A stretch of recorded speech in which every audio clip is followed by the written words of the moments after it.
इस वीडियो में आप देख रहे हैं 10वीं क्लास 10th संस्कृत गद्य भारती का 13वां लेसन गुरु नानक देव का दूसरा पार्ट। पहला पार्ट अगर आपने नहीं देखा तो आप देख सकते हैं हमारे चैनल के प्लेलिस्ट से। चलिए शुरू करते हैं दूसरे पार्ट को। एकदा तस्य जनकः विंशति रूप्यकाणि तस्मै दत्त्वा वाणिज्यार्थं तं प्रेषितवान्। एकदा अर्थात एक दिन, तस्य जनकः अर्थात उनके पिता ने, तस्मै अर्थात उन्हें, विंशति रूप्यकाणि अर्थात 20 रुपये दत्वा यानी कि देकर, वाणिज्यार्थम अर्थात व्यापार करने के लिए, तम अर्थात उन्हें, प्रेषितवान अर्थात भेजा। पथि क्षुत पिपासादिभिः क्लिश्यमानान् दुर्बलान् क्षीणकायन् साधुन् सोयापश्यत्। पथि अर्थात रास्ते में, सह अर्थात उन्होंने, क्षुत पिपासादिभिः, क्षुत अर्थात भूख, भूखा, प्यास, भूख प्यास, आदि भी अर्थात आदि से, क्लिश्यमानान अर्थात दुखी, दुर्बलान अर्थात दुर्बल, क्षीणकायन दुर्बल, क्षीण अर्थात कमजोर शरीर वाले, कायन अर्थात शरीर वाले, साधुन अर्थात साधु को, अपश्यत अर्थात देखा। तेषाम क्लेशातिशयतापसंतप्तां दशाम् अवलोक्य तस्य हृदयं नवनीतमिव द्रवीभूतं जातम्। तेषाम अर्थात उनके, क्लेश अतिशय उनके कष्ट और अधिकता से, संतप्ताम अर्थात दुखी दशा को, संतप्ताम अर्थात संतप्त या अधिकता से दुखी, दशाम अर्थात दशा को, अवलोक्य अर्थात देखकर, तस्य अर्थात उनका, हृदयम अर्थात मन, नवनीतम इव, नवनीतम अर्थात होता है मक्खन, और इव यानी कि के समान, तो मक्खन के समान, द्रवीभूतम जातम अर्थात पिघल गया, द्रवीभूतम अर्थात पिघलना, तो पिघल गया, मक्खन के समान उनका हृदय पिघल गया। इसे देखकर उनके कष्ट और अधिकता से अधिक, अधिकता से दुखी दशा को देखकर उनका हृदय मक्खन की भांति पिघल गया। ताभिः मुद्राभिरत्नं कृत्वा तेभ्य समर्थ्य परा शांति मनोभूयमानः गृहं प्रत्याजगाम। ताभिः अर्थात उन, मुद्राभिरत्नम अर्थात रुपयों से, मुद्राभि अर्थात रुपयों से, और अन्नम, यहाँ पर देखिए मुद्राभिरन्नम, तो मुद्रा भी ही प्लस अन्नम, तो मुद्रा से, उन रुपयों से, अन्नम कृत्वा अर्थात अन्न खरीद कर, तेभ्य अर्थात उन्हें, सामर्थ्य उन्हें देकर, समर्थ अर्थात देना, तो उन्हें देकर परा शांतिम अनुभूयमानः अर्थात अत्यधिक शांति का अनुभव करते हुए, गृहम प्रत्याजगामः अर्थात घर को लौट आए, गृहम अर्थात घर, और प्रत्याजगाम अर्थात लौट आए, तो उन रुपयों से अन्न खरीदकर और उन्हें देकर अत्यधिक शांति का अनुभव करते हुए वे घर को लौट आए। पित्रा लाभाय रूप्यकाणि प्रदत्तानि, पित्रा अर्थात पिता ने, लाभाय अर्थात लाभ के लिए, रूप्यकाणि अर्थात रुपए, प्रदत्तानि अर्थात दिए, अर्थात पिता ने लाभ के लिए रुपए दिए। मया तु पूर्ण लाभः लब्धः, उन्होंने कहा कि मया तु मैंने तो, पूर्ण लाभः लब्धः अर्थात पूर्ण लाभ प्राप्त कर लिया, अर्थात पूरा लाभ प्राप्त कर लिया मैंने। तस्यादेशस्यानुपालनमेव मया कृतमिति सोऽयं चिन्तयत्। तस्य आदेशस्य अर्थात मैं उनके आदेश का, अनुपालनम एव अर्थात पालन ही किया है, मैं, मया अर्थात मैंने उनके आदेश का पालन ही, कृतम अर्थात किया है, इति अर्थात ऐसा, सो अचिंतयत ऐसा उन्होंने सोचा, इति यानी कि ऐसा, और स अर्थात उन्होंने, और अचिंतयत अर्थात सोचा।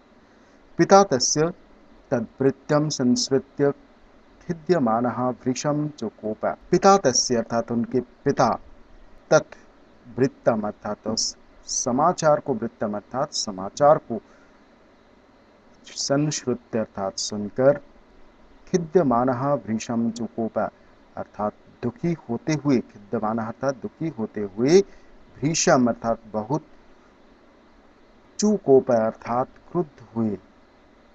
तदानीम एव नानकस्य भगिनीपतिः जयराम आगतः।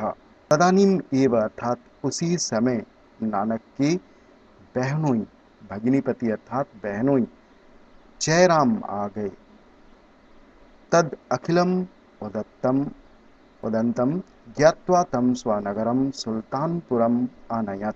तत् अखिलम और उदंतम अर्थात तो समस्त समाचार को ज्ञात्वा अर्थात जानकर, तम अर्थात उसे अपने नगर, स्वनगरम अर्थात अपने नगर सुल्तानपुर ले गए। सुल्तानपुरम प्लस अनयत, अनयत यानी कि ले गए। तत्रत्य शासकः नवाब दौलत खां युवक नानकस्य व्यवहार कौशलेन शीलेन मधुरया वाचा संतुष्टः सन् तं स्वान् भाण्डागारे नियुक्तवान्। तत्रत्य अर्थात वहाँ के शासक नवाब दौलत खां युवक नानक के व्यवहार की कुशलता, शील और मधुरया वाचा अर्थात मधुर वाणी से संतुष्ट सन अर्थात संतुष्ट होते हुए, तम अर्थात उन्हें स्व अन्न भांडारगारे अर्थात अपने अन्न के भंडारगार पर नियुक्तवान अर्थात नियुक्त कर दिया।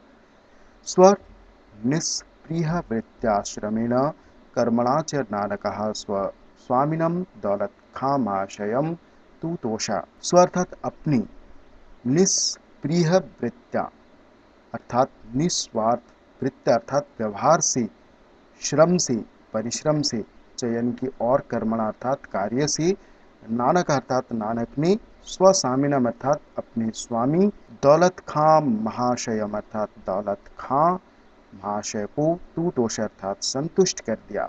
नानक तेन समादृतो जातः।